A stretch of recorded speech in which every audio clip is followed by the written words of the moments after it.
मित्रों, आज 11 सितंबर है। 11 सितंबर का दिन दो चीजों के कारण विश्व और भारत के इतिहास में अविस्मरणीय है।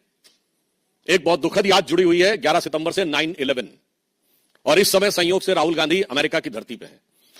मैं पूरे भारतवासियों को याद दिलाना चाहता हूं कि 9/11 के जो प्राइम एक्यूज थे खालिद शेख मोहम्मद और मोहम्मद अट्टा, कोई पॉलिटिकल पार्टी दिखाइएगा जिसने उनके पक्ष में सहानुभूति का बयान जारी किया हो, कोई टीवी चैनल दिखाइएगा जिसने 9/11 के बाद इन लोगों के पक्ष में सहानुभूति दिखाई हो, कोई पॉलिटिकल पार्टी बताइएगा जो अमेरिका के इतिहास का सबसे बड़ा सिक्योरिटी लैप्स, जो अमेरिका के इतिहास का सबसे बड़ा इंटेलिजेंस फेलोर, जिसने उस सरकार के ऊपर उंगली उठाई हो कि इंटेलिजेंस फेलोर था और सिक्योरिटी लैप्स था।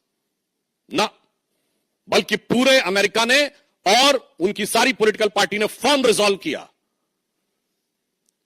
जॉर्ज बुश जो रिपब्लिकन थे, उन्होंने कहा कि हम ओसामा बिन लादेन को मारेंगे, और बराक हुसैन ओबामा जो कि डेमोक्रेट थे, उस काम को अंजाम दिया। आज भारत में अगर उसके समकक्ष जो भारत की संसद पे हमला हुआ, जिसके लिए सर्वोच्च न्यायालय ने rare of the rarest crime शब्द का प्रयोग किया है अपने जजमेंट में, आप जाके चेक कर सकते हैं, अफजल गुरु की हैंगिंग के बारे में 7 साल उसकी हैंगिंग रुकी रही। और आज भी जम्मू कश्मीर चुनाव में कांग्रेस के मुख्य सहयोगी दल कहते हैं कि अफजल गुरु की हैंगिंग गलत थी, और ये राहुल गांधी अफजल की पहली बरसी पर, लोग शायद भूल गए होंगे वो जेएनयू में जो नारे लगे थे ना, भारत तेरे टुकड़े होंगे इंशाल्लाह, और ये अफजल हम शर्मिंदा है तेरे कातिल जिंदा, वो था क्या? वो 2015 में अफजल की हैंगिंग की पहली बरसी थी, और जिसका ये लोग नैतिक समर्थन कर रहे थे। सोचिए ये 11 सितंबर हमें क्या याद दिलाता है? देश को लेकर एक ऐसी सोच। आप बताइए किसी भी अमेरिका के नेता ने बाहर जाकर कोई ऐसा विरोध किया हो? दूसरा याद करते हुए दिल भर आता है, आज 11 सितंबर वो दिन है जिस दिन 11 सितंबर 1893 को स्वामी विवेकानंद ने शिकागो में पार्लियामेंट ऑफ रिलीजन में अपना ऐतिहासिक अविस्मरणीय वक्तव्य दिया था। दुख, 29 साल के उस युवा सन्यासी ने भारत की वो प्रतिष्ठा बढ़ाई थी कि शिकागो हेराल्ड ट्रिब्यून ने यह लिखा था कि इस युवा सन्यासी के पास लगता है ज्ञान का वो समुद्र है जिसकी एक बूंद भी हमारे सारे विद्वानों के पास मिला के नहीं है। और एक 54 साल का युवा आज जाकर भारत और भारतीय संस्कृति को लांछित करने, अपमानित करने की कोई रास्ता नहीं छोड़ता। मैं पूछना चाहता हूं, राहुल गांधी ने आज तक क्या कभी जाकर वहां शिकागो में गए हैं विवेकानंद के उस हॉल में? आज 11 सितंबर है, अगर इस प्रेस को सुनने के बाद भी वो विवेकानंद जी की उस चीज के स्मरण में एक वक्तव्य जारी कर दें, तो मैं इसको बहुत बड़ी उनकी उदारता मान लूंगा, क्योंकि ये बहुत साफ है। आपको भाजपा से नफरत हो सकती है, प्रधानमंत्री श्री नरेंद्र मोदी से आपके मन में गिलानी, हिकारत, इंफीरियरिटी कॉम्प्लेक्स हो सकती है, भारतीय संस्कृति के प्रति अपशब्दों का आप प्रयोग क्यों करते हैं? चलिए, आपने भारतीय संस्कृति के बारे में, भारतीय समाज के बारे में कभी 4 अच्छे शब्द बोले हो, 4 अच्छे वाक्य? आप सारे लोग हैं, मैं आपसे पूछना चाहता हूं, बताइएगा। आप एलान उमर से मिलते हैं, मैं पूछना चाहता हूं, भारत के समर्थक कितने सांसदों से आप मिले? एक अमेरिकी सांसद, आप लोगों को शायद ना पता हो तो मैं बता देना चाहता हूं, बेंजामिन गिलमैन, उसको पद्म भूषण मिला था, भारत के डाई हार्ड सपोर्टर थे। He died in 2016. I was nobody. I met Benjamin Gilman in July 2000, August 2000, year 2000. पूछे मिले थे कब? भारत के पक्ष लेने वाले आज से 20-25 साल पहले से आपकी सरकारें थी, Gary Ackerman, Edward Royce, Frank Pallone, Joseph Crowley, कभी मिले हो इनसे? एलान उमर ही मिलते हैं। कभी तुलसी गेबार्ड से मिले? नहीं।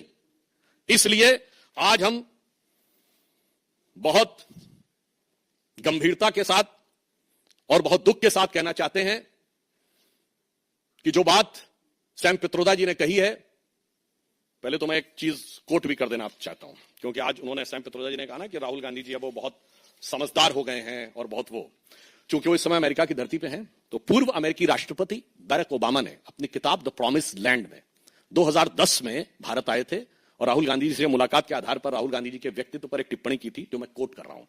Rahul Gandhi has a nervous uninformed quality about him, as if he were a student who has done the course work.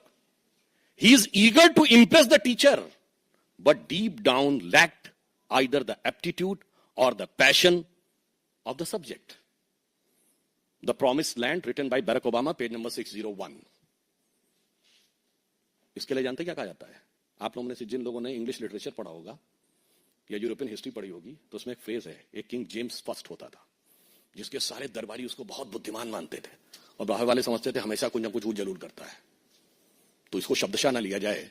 एक कहावत थी, King James the first was the wisest fool in Christendom. So in my opinion the same thing applies to Rahul Gandhi for Congressdom. अब यहां मैं कहना चाहूंगा कि जो बात अंकल सैम ने कही है, मैं उनकी बात से सहमत हूं। जो उनको संज्ञा दी जाती थी, अब वो नहीं है। अब वो बचकानी हरकतें नहीं कर रहे हैं, अब वो खतरनाक और शैतानी हरकतें कर रहे हैं। अब वो हर उस ताकत के साथ हैं जो भारत को कमजोर देखना चाहती है, भारत को झुका हुआ देखना। श्री राहुल गांधी जी अपने चिर परिचित अंदाज में विपक्ष में हैं और चित्र विचित्र प्रकार से भारत विरोधी विश्वमन में संलग्न है। परंतु इस बार जो हुआ है वो अपने आप में बहुत गंभीर और पूरे देश के लिए विचारणीय है। वे भारत के इतिहास के पहले नेता प्रतिपक्ष बने हैं जिन्होंने किसी घोषित भारत विरोधी सांसद के साथ मुलाकात करके अपने मधुर मनोभावों की अभिव्यक्ति की है। अमेरिकी सांसद इल्हान उमर, जो भारत विरोधी वक्तव्यों और स्टैंड के लिए विख्यात ऑब्लिक कुख्यात हैं, जिनके की विषय में एक सर्वविदित सत्य है कि पाकिस्तान गवर्नमेंट के द्वारा ले जाए गए उन चुनिंदा अमेरिकी सांसदों में से एक थी जिन्हें पाक अधिकृत कश्मीर में ले जाकर पाकिस्तान की गवर्नमेंट की तरफ से विजिट कराया गया था। ये अनेक मौकों के ऊपर ऐसे बयान दे चुकी हैं जो सीधे मुस्लिम ब्रदरहुड और आईएसआई के लिए प्रत्यक्ष अथवा परोक्ष रूप से सहानुभूति दर्शाते हैं।